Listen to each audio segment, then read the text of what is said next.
আসসালামু আলাইকুম। আজকের ভিডিওটি অনেক হেল্পফুল হতে যাচ্ছে। তো কথা না বেড়ে ভিডিওটি শুরু করা যাক। যদি আমার চ্যানেলটি সাবস্ক্রাইব না করে থাকেন তাহলে অবশ্যই সাবস্ক্রাইব করবেন। আমরা ডিভিপি 760 স্পাইসিং মেশিনটি ব্যবহার করি। অনেক দিন যাবৎ ব্যবহার করছি। তো মাঝে মাঝে সমস্যা হয়, আর আজকেও সমস্যা হয়েছে। সমস্যাটা হচ্ছে কি যে ফাইবার জোড়া দিতে গেলে ডিসপ্লেতে বুট বলছে, জোড়া নিচ্ছে না। তো এটা হওয়ার কারণ মেশিনটা অনেক ময়লা হয়ে গেছে। আমরা হাইওয়ের পাশে কাজ করেছি, অনেক ধুলা উড়ছে, ভিতরে হয়তোবা ধুলা পড়ছে সেজন্য বুট বলছে। তো আমরা মেশিনটা সুন্দরভাবে মুছছি, আর চ্যানেলগুলাও ভালোভাবে মুছে পরিষ্কার করছি।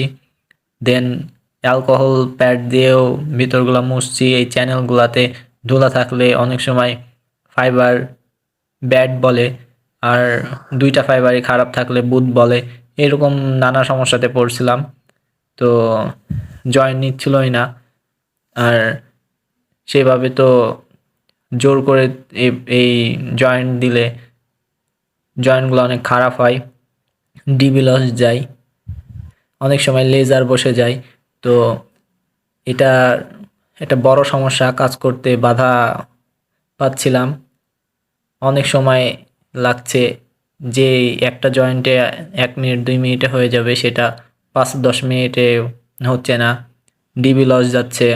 অনেক সময় জয়েন্ট খারাপ হচ্ছে, জয়েন্টের ভিতরে ফাটা দাগ আসছে, জয়েন্ট বাঁকা হচ্ছে, এরকম নানা সমস্যা দেখা দিচ্ছিল। সেই জন্য মেশিনটা পরিষ্কার করার কাজ করছি। মেশিনটার অল বডি পরিষ্কার করছি ব্রাশ দিয়ে, ভিতরেরগুলা নরম ব্রাশ দিয়ে পরিষ্কার করছি। আশা করছি মেশিনটি পরিষ্কার করার পরে জয়েন্টগুলো অনেক ভালো হবে। তো এর আগেও আমরা দেখছি যে মেশিন যদি বেশি ময়লা জায়গায় কাজ করি তাহলে মেশিনে অনেক প্রবলেম দেখা দেয়। তো পরিষ্কার করলে আবার ঠিক হয়ে যায়। আমরা অ্যালকোহল প্যাড দিয়ে চ্যানেলগুলা মুছে পরিষ্কার করব। যদি ছোট ছোট ধুলা আর কণা থাকে সেগুলো পরিষ্কার হয়ে যাবে, আর মেশিনটাও অনেক দেখতে সুন্দর লাগবে। আর পরিষ্কার রাখাটাও আমাদের কর্তব্য, কারণ আমরা যেটা দিয়ে প্রতিনিয়ত কাজ করি সেটাকেও পরিষ্কার করে রাখা আমাদের কর্তব্যের মধ্যেই পড়ে। তো সবাই চেষ্টা করবেন যেটা যেইভাবে কাজ করেন আপনারা, যার মেশিন যেমনই হোক সেটা পরিষ্কার রাখার চেষ্টা করবেন, কারণ এটাতেই আমাদের কাজ হয়। এটা যদি সমস্যা দেখা দেয় তাহলে আমাদের কাজে অনেক সমস্যা